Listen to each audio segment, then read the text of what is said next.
നമുക്കൊരു get ready with me ആയാലോ? മേക്കപ്പിൻ്റെ ബാലപാഠങ്ങൾ പറഞ്ഞത് യൂട്യൂബേഴ്സിന് മനസ്സിൽ ധ്യാനിച്ച് നമുക്ക് തുടങ്ങാം. ആദ്യം തന്നെ സൺസ്ക്രീൻ അപ്ലൈ ചെയ്ത് കൊടുക്കാം.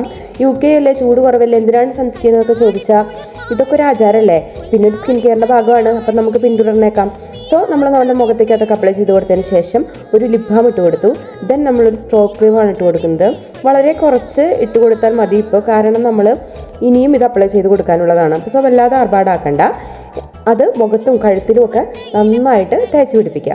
അതിനുശേഷം ഇപ്പോൾ ഉപയോഗിച്ച സെയിം സ്ട്രോക്ക് ക്രീം, പിന്നെ ഒരു ഫൗണ്ടേഷൻ, പിന്നെ ഒരു മോയ്സ്ചറൈസിങ് ക്രീം, ഇത് മൂന്നും കൂടെ മിക്സ് ചെയ്തിട്ട് കൈൻ്റെ ബാക്ക് സൈഡ് പാലറ്റായിട്ട് യൂസ് ചെയ്യാം. ഇത് മൂന്നും മിക്സ് ചെയ്ത് ഒരു മിശ്രിതം തയ്യാറാക്കുക. തയ്യാറാക്കിയ മിശ്രിതം മുഖത്തേക്ക് കുത്തുകുത്തുകളായിട്ട് തേച്ച് പിടിപ്പിക്കുക. സോ അൽക്കുത്തഹ ആക്കുത്തഹ. എനിവേ കഴുത്തിനെ പരിഗണിക്കാനായിട്ട് മറക്കരുത്.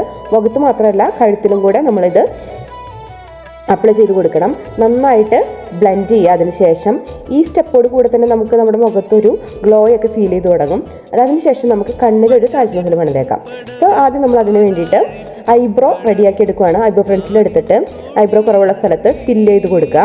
പിന്നെ ഐബ്രോ പെൻസിലിൻ്റെ ബാക്ക് സൈഡിൽ ഒരു ബ്രഷ് ഉണ്ട്, അത് വെച്ച് നന്നായിട്ട് ചീകി മിനുക്കി കുട്ടപ്പനാക്കി വെക്കുക. ഓക്കെ, സൂപ്പർ, നല്ല ഭംഗിയുണ്ട് കേട്ടോ. അതിനുശേഷം നമ്മൾ കണ്ണെഴുതി കൊടുക്കുക. ഐലൈനർ എഴുതി, കണ്ണെഴുതി. ദെൻ നമ്മൾ ഐഷാഡോ ആണ് ഇടാൻ പോകുന്നത്. അപ്പോൾ സാമ്പാർ വന്നു, ചോറ് വന്നു, അവിയൽ വന്നു, ഉപ്പേരി വന്നു. ഇനി മസ്കാര. നമ്മുടെ ഐലാഷസ് ഒക്കെ നല്ല ഭംഗിയായിട്ട് നിൽക്കാനായിട്ട് ഇത് നമ്മളെ ഹെൽപ്പ് ചെയ്യുന്നതായിരിക്കും. അതിനുശേഷം നമ്മൾ ഇനി ബ്ലഷാണ് ഇടാൻ പോകുന്നത്.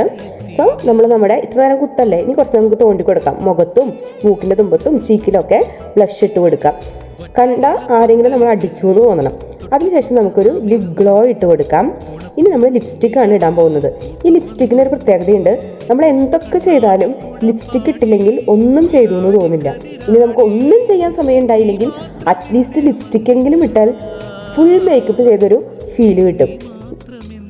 നമ്മൾ അതിന് വേണ്ടിയിട്ട് ആദ്യം ലിപ് ലൈനർ എടുത്തിട്ട് ലിപ്പൊക്കെ ഒന്ന് ലൈൻ ചെയ്ത് കൊടുത്ത് പിന്നെ ലിപ്സ്റ്റിക്ക് അപ്ലൈ ചെയ്ത് കൊടുക്കുകയാണ്. 2 ലിപ്സ്റ്റിക്ക് മിക്സ് ചെയ്തിട്ടാണ് ഞാൻ ഇവിടെ ഉപയോഗിക്കുന്നത്. ഒരു പിങ്കി പോങ്കി കളറാണ് എനിക്ക് വേണ്ടത്. സോ ലിപ്സ്റ്റിക്കൊക്കെ ഇട്ട് കൊടുത്തു. സന്തോഷമായി, സൗന്ദര്യമൊക്കെ ആസ്വദിച്ച് ഓക്കെ ആണ്. ഇനി സന്തോഷമായി. ഇത്ര നേരം പണിയെടുത്തതിന് ഉപകാരമുണ്ട്. നമ്മുടെ ലുക്ക് ഒരു പൊട്ടും കൂടെ വെച്ചിട്ട് നമ്മൾ കംപ്ലീറ്റ് ചെയ്തു. ഇതാണ് നമ്മുടെ ലുക്ക്. ഡ്രസ്സ് കണ്ടോ? മഞ്ഞക്കിളിയുടെ മൂളിപ്പാട്ടുണ്ട്. പണ്ടുണ്ടല്ലോ ഈ മഞ്ഞയ്ക്കൊരു കഥയുണ്ട്. പണ്ട് എന്നോട് എല്ലാവരും ചോദിക്കുമായിരുന്നു ഈ ഫേവറേറ്റ് കളർ ഏതാന്ന്. അന്ന് സത്യം പറഞ്ഞാൽ എനിക്ക് ഫേവറേറ്റ് കളറൊന്നും ഉണ്ടായിരുന്നില്ല. എൻ്റെ അപ്പച്ചൻ്റെ ഫേവറേറ്റ് കളർ മഞ്ഞയായിരുന്നു. അപ്പോൾ അപ്പച്ചനോടുള്ള ഇഷ്ടം കൊണ്ട് ഞാനും പറയായിരുന്നു എൻ്റെ ഫേവറേറ്റ് കളർ മഞ്ഞയാണ്. അപ്പോൾ ഇതാണ് ഇന്നത്തെ ലുക്ക്. ഈ വീഡിയോ എല്ലാവർക്കും ഇഷ്ടപ്പെട്ടു എന്ന് വിചാരിക്കുന്നു. പിന്നെ ഞാൻ പറഞ്ഞ കാര്യം മറക്കണ്ട, ചുമ്മാ ചിരിച്ചേക്കണം. ജീവിതം പൊളിയല്ലേ.